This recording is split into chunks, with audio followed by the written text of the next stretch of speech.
At a recent Global Maker Fest, I started showing this jig that I've made for turning a large piece of wood into a bowl. In this video I'm going to show you not just how I do it, but the final result. With this jig, what I do is I move the tool around rather than the wood. Normally with wood turning, you would, to turn a bowl, you're turning the piece of wood. This piece of wood, of course, is much too large to go into my lathe. So in this case, what we do is we have a central pillar that I've just put in here, and we'll rotate the tool around and machine the wood away. I've screwed this piece onto the top of the wood and got it nice and vertical, but you could just as easily drill a hole and drop the shaft straight into that. I've got a block of wood up here which I've drilled to exactly the same width hole, and it's quite a nice tight fit. And then I've screwed onto that a template, in this case a straight template. Here we have the turbo plane fitted to a bracket which rides on top of this template here, which in this case is a straight piece of MDF, because this is a very low flat bowl, and I'm just using a flat template, and the natural curve of the blade will produce the curve of the bowl. I've put a screw into the template to act as a stop. When it reaches the stop, it carves a perfect circle.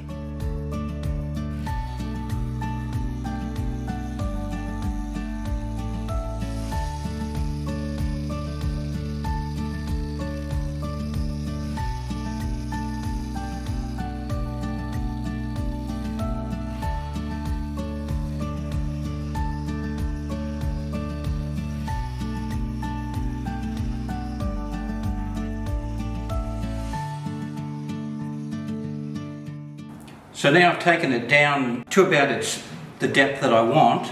You can see it's made a beautiful sharp edge around here. And what I'm going to do now is machine away most of the middle, and that'll give me this bowl shape down here.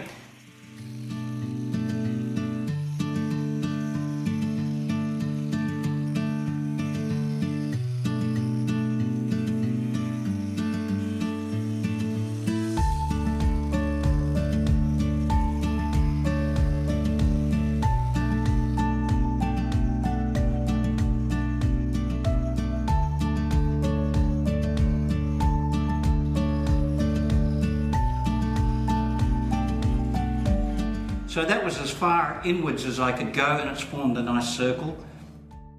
So now I'm going to change the angle of the cutter so that it's less steep, a flatter cut to bring it into the bottom.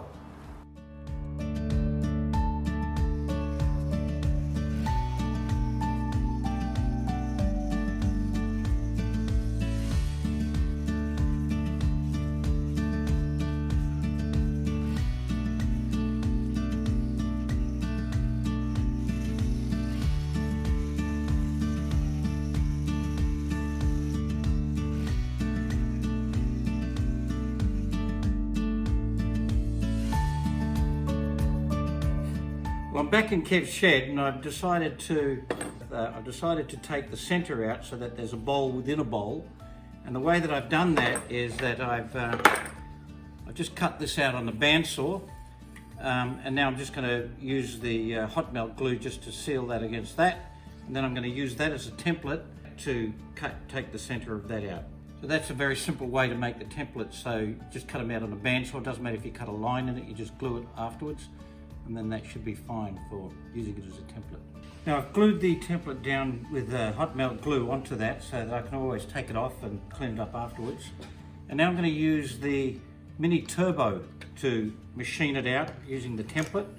Now I could use the turbo shaft with a depth limiter to control the depth, but in this case I'm going to do it freehand, although the perimeter is going to be controlled by the template.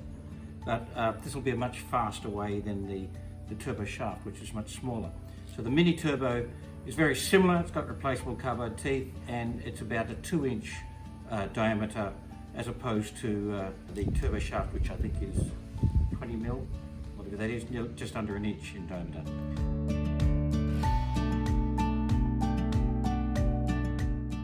I just thought I'd show you just how smooth it is at the bottom. That's straight off the mini turbo. That's straight off this tool. You can see that it's just really quite good, quite smooth. It's very easy. I'm just going around planing, so I'm using the tool very much in the vertical position, so that just going around in all directions, and that's the finish straight off the tool. So really quite nice. You could actually do a whole lot of bowls using this sort of technique. It looked like they're being turned. So this is the contour sander that allowed me to get right into these corners around there. I've noticed a few ridges on the side here, so I'm just using the drum sander to clean it up.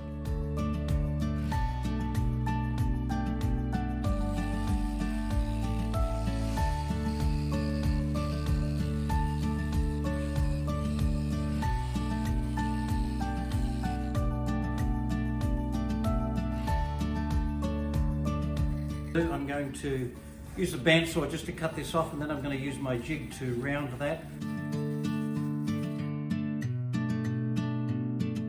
Okay, I've set it up at a set height. You can see the jig will keep going until it reaches the stop, which is the screw that I've put in there. And what I'm going to do is machine the bottom of the bowl to a lip, which should be the complete bottom of the bowl, and then from then on I'll sculpt it down.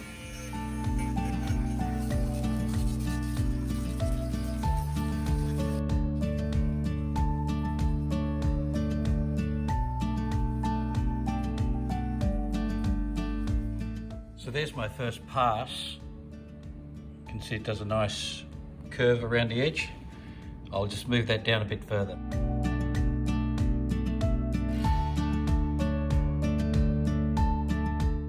I think that's a reasonable lip now on the bottom.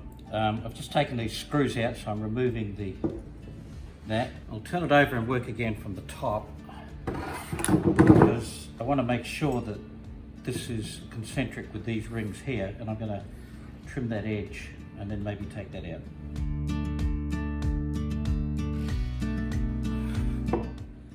Okay, I had to weld on a new tab, this one here, so that I could set it up at this angle. I'm using just a clamp as a stop, and now I'm going to go around and trim the edge, get that nice and concentric to the center.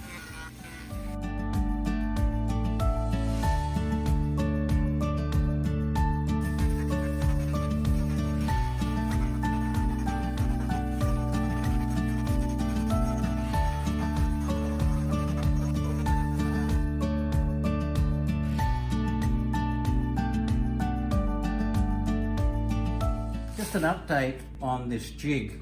A few of the problems that I found with it.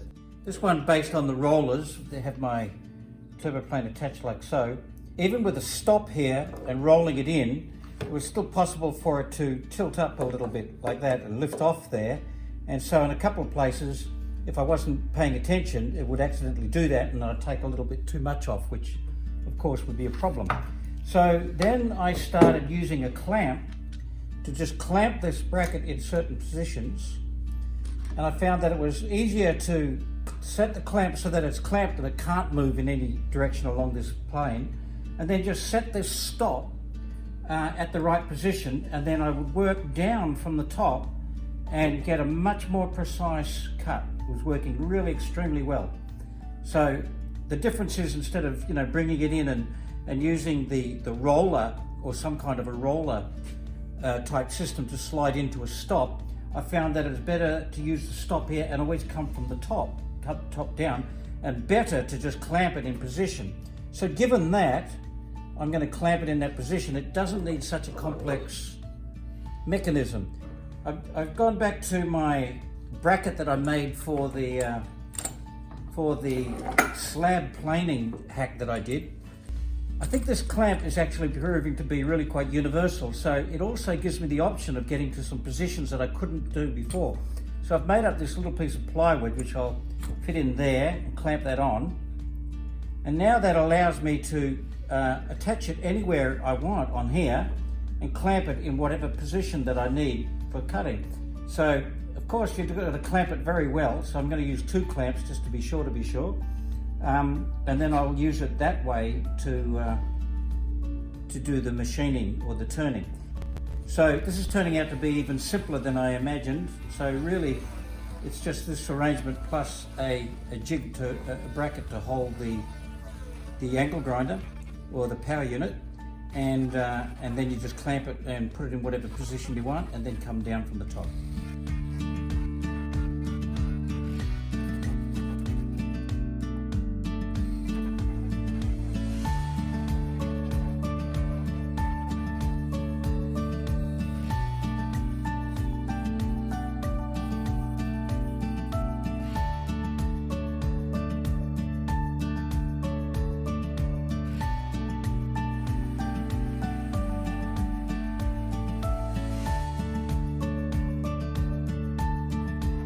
So now for the part that I always enjoy, applying the coating.